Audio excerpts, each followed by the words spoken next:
Welcome to today's episode of Free to Lead, Journeys of Leaders, driven by passion, inspired by purpose. I'm joined today by Paige Arnof-Fenn, who has her own company, a branding and marketing company, Mavens and Moguls, and she's worked at Procter Gamble, Coca-Cola, and now has her own business. And I'll leave it up to Paige to give us her story, her journey. Paige, Thanks, Will. welcome.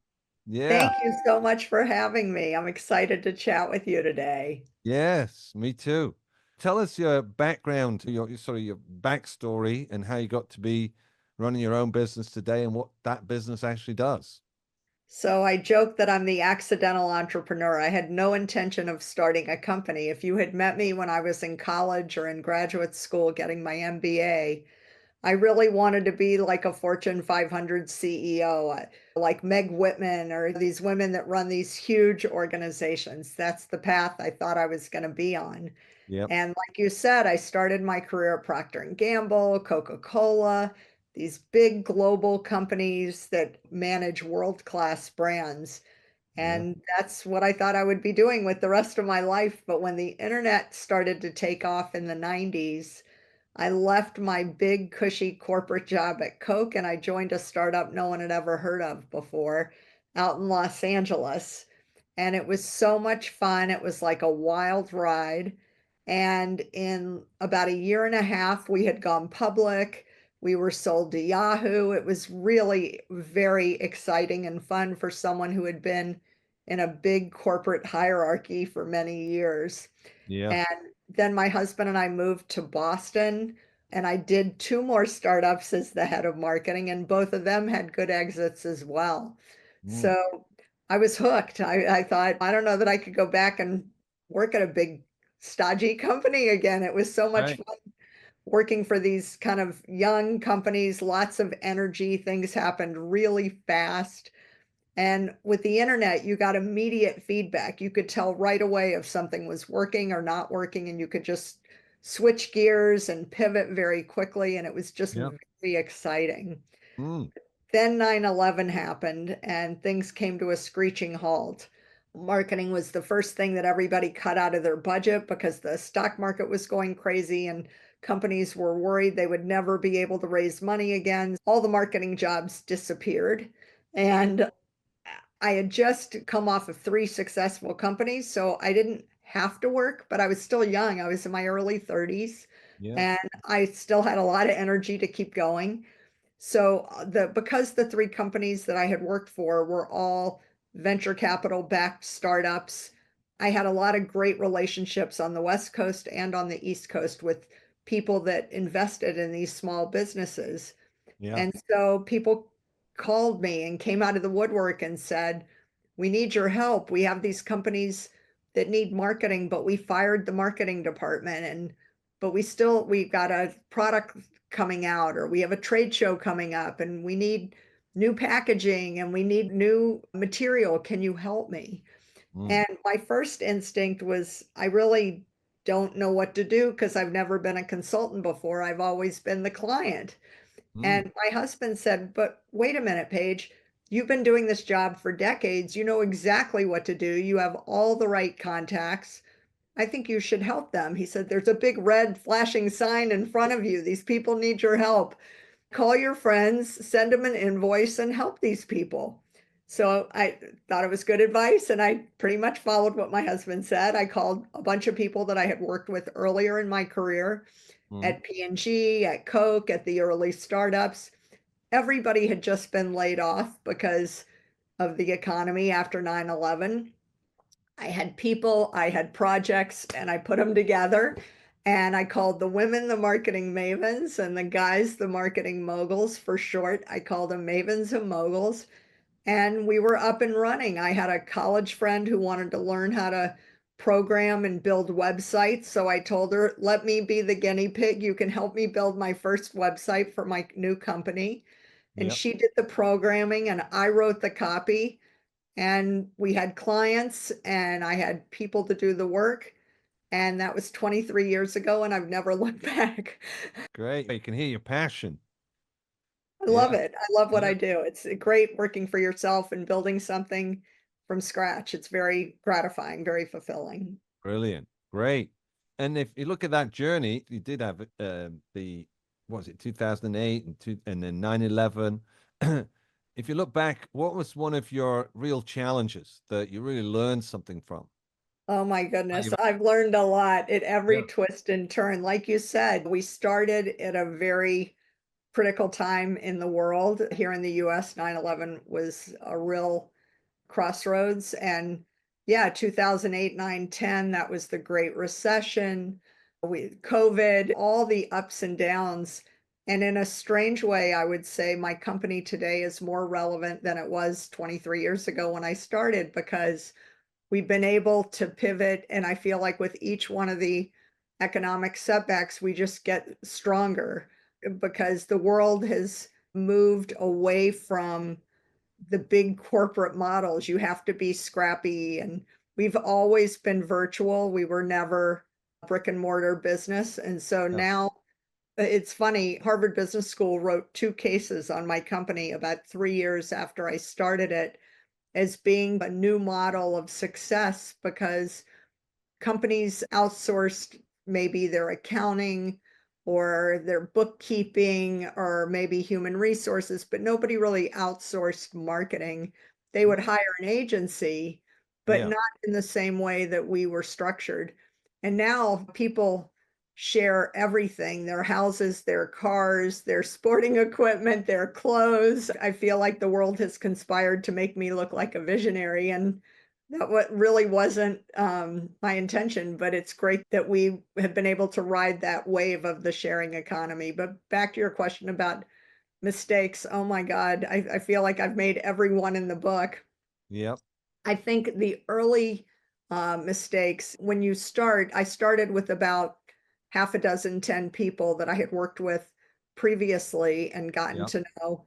And I learned a tough lesson early on, which is everyone that you start with doesn't necessarily grow with you. Mhm. And I probably kept a couple people a little longer than I should have, as we were on a fast track. The first year we quadrupled, then we tripled, then we doubled, but the base kept getting bigger. And Yeah. not everybody was comfortable with that growth.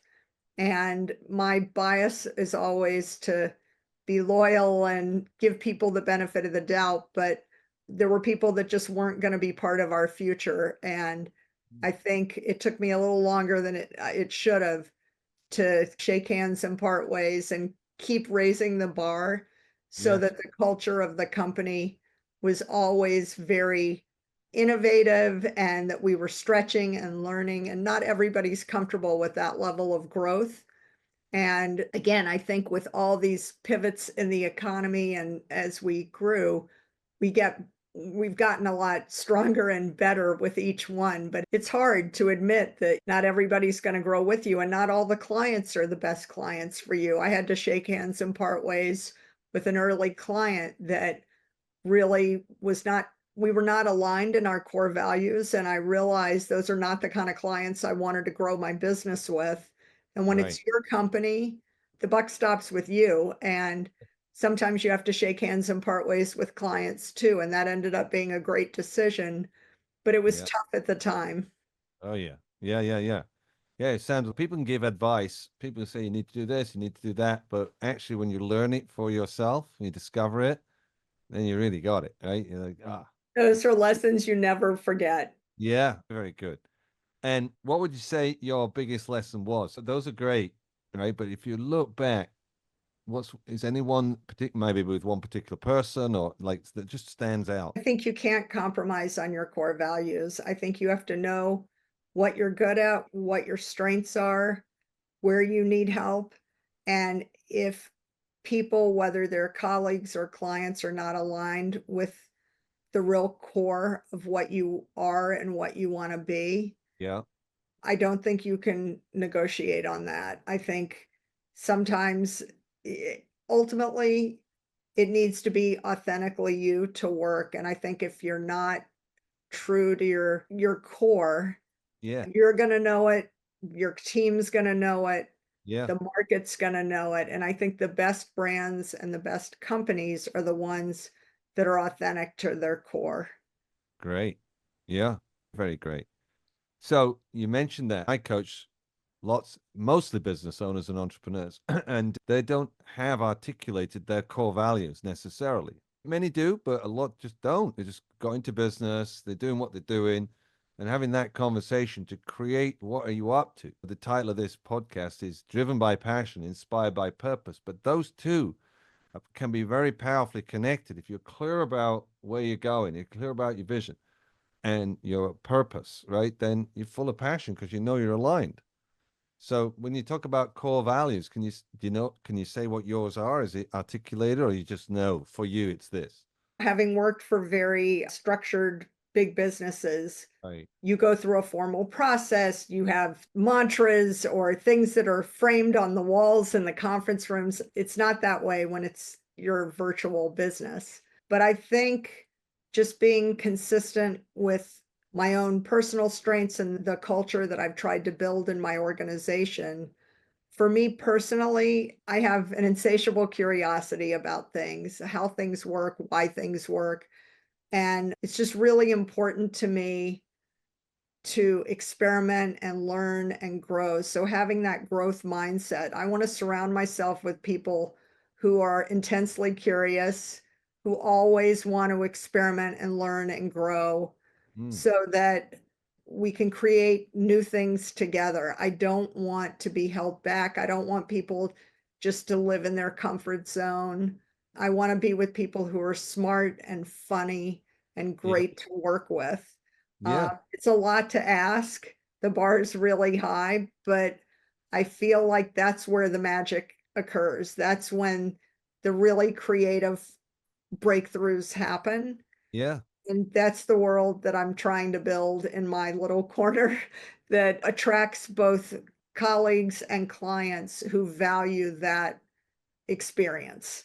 Yeah. I don't know if that was a good articulation, but hopefully. It's brilliant. I once said a mentor of mine said the more difficult you make it, the higher quality people will apply. And you think if you make it really difficult, look, this is really difficult. We don't even have it all figured out yet.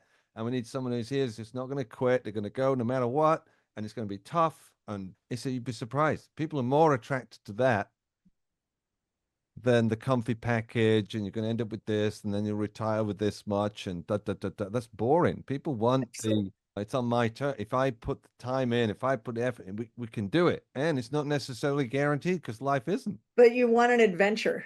Exactly. Yeah. I can hear that. Like a creative adventurer just from the short time we spent together. And that is that sounds like your core value. Like it's critical for you. Absolutely. Yeah. Fantastic. How would people get in touch with you? Because it sounds like, oh, well, man, we should get hold of Paige. She sounds exciting and innovative. If we're dealing with that. Who are your clients? Who are your particular So it's interesting. We've worked with pre-revenue venture-backed startups that need a logo, a tagline, a website, like very early Yep. companies. We've also worked with a bunch of Fortune 500 firms, Microsoft, Virgin, the Mm, New York Times. But the majority of our clients I would describe as mid-market, emerging market, 2 million to 200 million in revenue.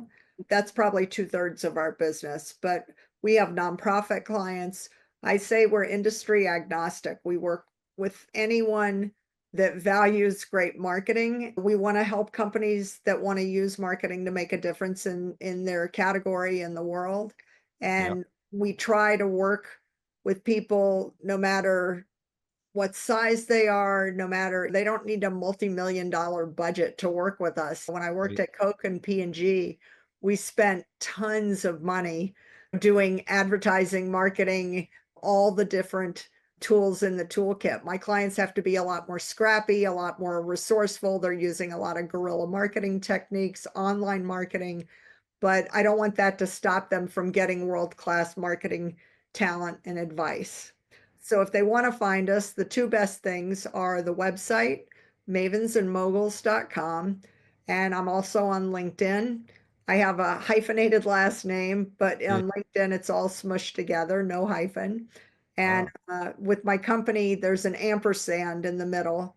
So a lot of people like there's too many words to remember. I have a client that always tells me when she forgets how to find me, she goes to Google and she puts in Paige and Mavens, my first name and my company first name, and I popped right up in the Google search. And so thank goodness for search engine optimization. You can always find me that way too. Brilliant. Brilliant. All right, great. It's been great having you on the show. And really, it's great. You're definitely lit up, inspired by what you're doing, passionate about what you're doing, and lots of lessons you've learned along the way, what it is to be a startup founder, support all of that, and you are out I've there. got all the war wounds to prove it Yeah, too. yeah. Great. Thank you for being on the show. Thank you so much, Paige. Thanks, Will, for having me. It's great to chat with you. Thank you.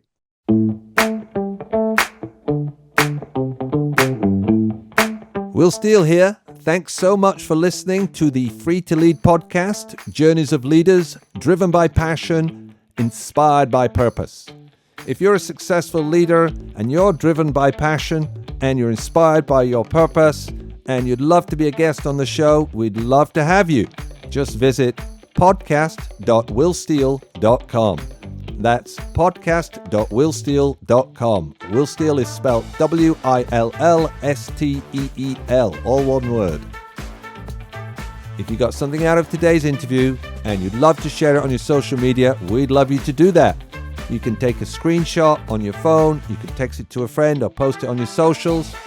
And if you know someone you think they'd be a great guest, tag them on social media or just let them know about the show and include the hashtag Free to Lead. I love seeing your posts and suggestions. We're regularly putting out new episodes and content, and to make sure you don't miss any episodes, go ahead and subscribe. Your thumbs up, your ratings, your reviews, and your comments go a long way to help promote the show, and that means a lot to me and my team. If you want to know more, go to our website, willsteele.com, or follow me on LinkedIn under Will Steele, or Facebook under Will Steele, or Instagram under Will Steele Coaching. Thank you for listening. We'll see you next time.